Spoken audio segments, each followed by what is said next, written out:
Hey there. What I've got to show you today is something I'm really excited about. It's not an exciting thing, but it's something I've wanted for a long time, and that's a milk steamer.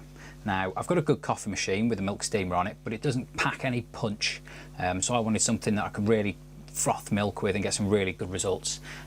So I've made one. Now, it's not revolutionary. These things have been about, I think they predate even the home machines, these ones, and I've just basically copied the design, you know, and used some regular stuff that you can find around the house to make it. Now, I've used some tools that not everyone has around the house, but you know, anyone could make this, even without the tools that I've got. You know, it'll just take a little bit longer, and it's super easy, and the results are really good. So anyway, let's get on with the video and have a look at it in use, and then at the end of the video I'll show you how I made it. Okay, so let's have a look at the components of this coffee pot steamer. The base is a mocha pot that I've cut the top off, and then I've just smoothed that off in the lathe and machined it to size that I would like it. The top of the pot, as soon as you see it, you'll recognise what kind of coffee pot it is. It's one of them that's been cut off. And then I have machined a plate out of copper, which is this piece here, and that is machined so that it will fit in there. And then this sits with this washer on there, like so. So then that forms a nice seal when it's screwed in to this, like that. Now, after that, we have a compression fit valve here. So this is a stop valve, and this is a compression one. So it's not soldered on. You just tighten these up, and it fixes in to the to whatever you're trying to sort of attach it to. Now, with the bottom one, I've actually cut the nut in half, and then put one half above and one half below with two washers, so that's how it bites on. I didn't want to use solder in case it contaminated any of the water inside the pot. Next up, this stop valve would normally be operated by a screwdriver. Now, I've machined into that, drilled a hole, tapped it, and then put in a brass rod, bent it at an angle, and put on a nice little T-candle to protect from the heat. So that's all good. So when the coffee, when the water even, sorry, gets hot, turns to steam, up the pipe and then out the end. On the end here, you can see I've got a small attachment that I've machined out of brass, and then on here, it's fallen on the floor. I've got this. So let's try and focus up a bit. And this is a little steam nozzle, so you can see that it's just tapped to M8, M8 thread size, and then I've got my my holes for the steam to come out of in the end there. So let's focus back round again,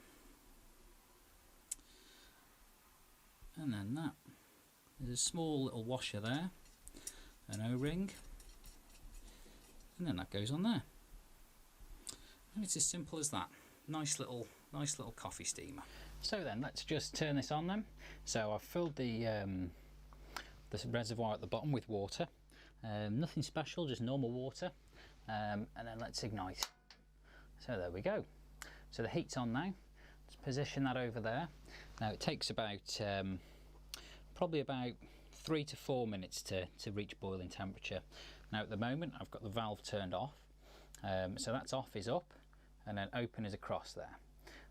Now this thing that's on the front there, that little brass piece on the side of the reservoir, that's a pressure valve. So if the pressure gets too high in there, if I say for example put it on the stove and then went to the door to answer the door, then forgot it was on there, then I wouldn't have to worry about it exploding, because that pressure release valve will let any pressure out before it gets sort of troublesome. So the water in the bottom, basically that boils, and obviously that creates steam, and then when I release this valve, steam goes up the pipe around and down. So I've made it nice and long so that if I ever have guests over and want to do a big pot of coffee, big pot of milk, sorry, then I can do so. You know, it's got the depth on it to plunge right to the bottom of a big one. But the one I use normally is this jug here. So I've got some milk in there, and then what we'll do now is we'll just jump to actually using the machine. It's not going to be far off, I don't think. Yeah, you can see there's a little bit of steam build up there. So I'll jump now to me steaming some milk. Right then, we should have some steam now. Let's just have a quick look. We do indeed. You can see it's quite ferocious. Now, you're not going to be able to hear me while I'm steaming, but if you watch the motion of the milk, it really swirls, and that's a really good motion for the milk from the steamer, because it ensures that it's all evenly heated.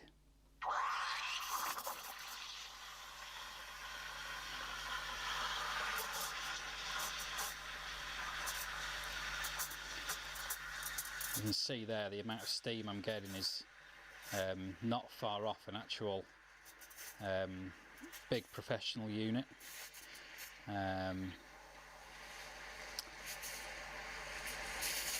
Now, I always stick to the rule myself that once the milk's doubled in size, plunge it down, hand on the bottom. When it's too hot to hold it there, the milk's ready. Turn her off, turn the stove off, and then always remember the golden rule to wipe off the steam wand when you're finished. Remember, nobody likes a cheesy steam wand.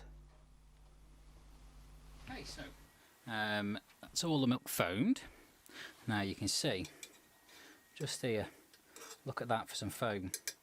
You know, you're not going to get that with your normal home machines.